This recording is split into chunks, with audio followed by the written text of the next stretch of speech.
Hello friends, resolution academy के YouTube channel पर आपका स्वागत है। तो फ्रेंड्स, आइए आज से हम भारत की राज्य व्यवस्था की शुरुआत करेंगे, जो कि सिविल सेवाओं एवं विभिन्न प्रतियोगी परीक्षाओं के लिए महत्वपूर्ण है। इसमें हम ऐतिहासिक पृष्ठभूमि से लेकर 1947 की स्वतंत्रता आज़ादी तक के सभी टॉपिकों का महत्वपूर्ण विश्लेषण करेंगे। तो फ्रेंड्स, आइए फर्स्ट टॉपिक से स्टार्ट करेंगे, जिसकी ऐतिहासिक पृष्ठभूमि। भारत में ब्रिटिश 1600 ईस्वी में ईस्ट इंडिया कंपनी के रूप में भारत में व्यापार करने आए। महारानी एलिजाबेथ प्रथम के चार्टर द्वारा उन्हें भारत में व्यापार करने के विस्तृत अधिकार प्राप्त थे। कंपनी, जो अभी तक सिर्फ व्यापारिक कार्यों तक ही सीमित थी, 1765 में बंगाल, बिहार और उड़ीसा की दीवानी, राजस्व एवं दीवानी के अधिकार प्राप्त कर लिए। इसके तहत भारत में उसके क्षेत्रीय शक्ति बनने की प्रक्रिया प्रारंभ हुई।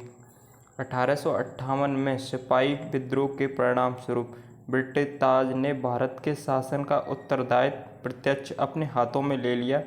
यह शासन 15 अगस्त 1947 में भारत की स्वतंत्रता प्राप्ति तक अनवरत रूप से जारी रहा।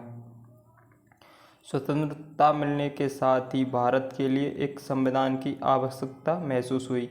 यहाँ इसको अमल में लाने के उद्देश्य से 1940 में एक संविधान सभा का गठन किया गया और 26 जनवरी 1950 को संविधान अस्तित्व में आया।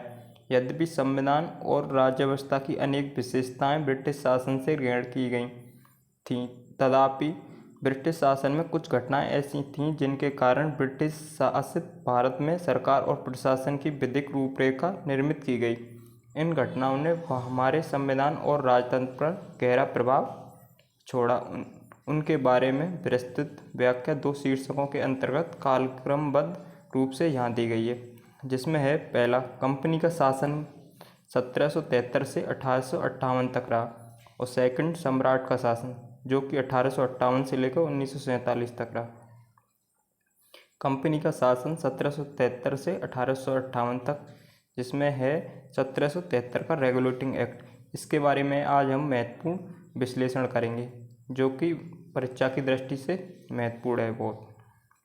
इस अधिनियम का अत्यधिक संवैधानिक महत्व था। भारत में ईस्ट इंडिया कंपनी को नियमित और नियंत्रित करने की दिशा में ब्रिटिश सरकार द्वारा उठाया गया यह पहला कदम था।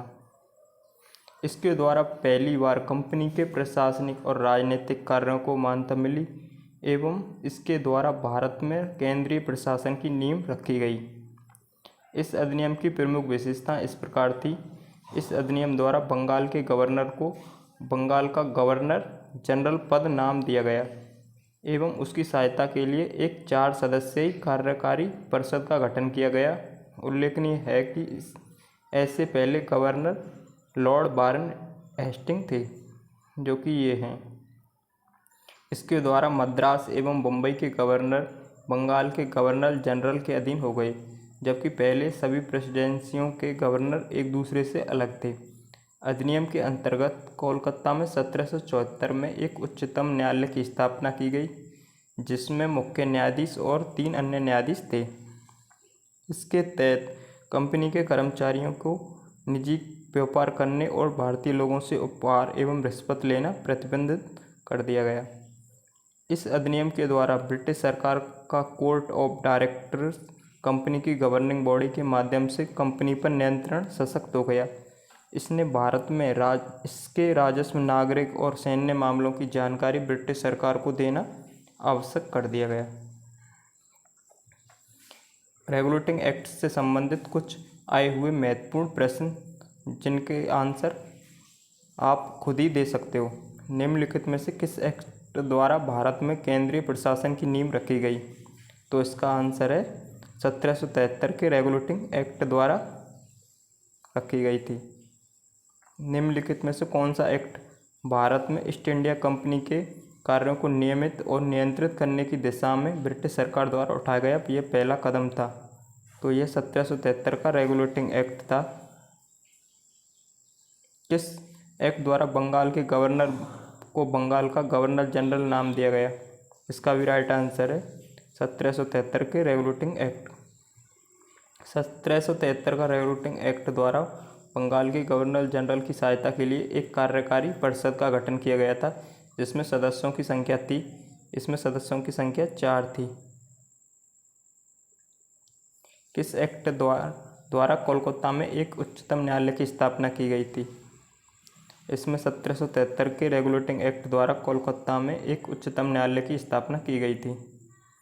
किस एक्ट के माध्यम से ईस्ट इंडिया कंपनी के राजस्व भारत में राजस्व, नागरिक और सैन्य मामलों की जानकारी ब्रिटिश सरकार को देना आवश्यक कर दिया गया? 1773 के रेगुलेटिंग एक्ट के द्वारा राजस्व, नागरिक और सैन्य मामलों की जानकारी ब्रिटिश सरकार को देना आवश्यक कर दिया गया।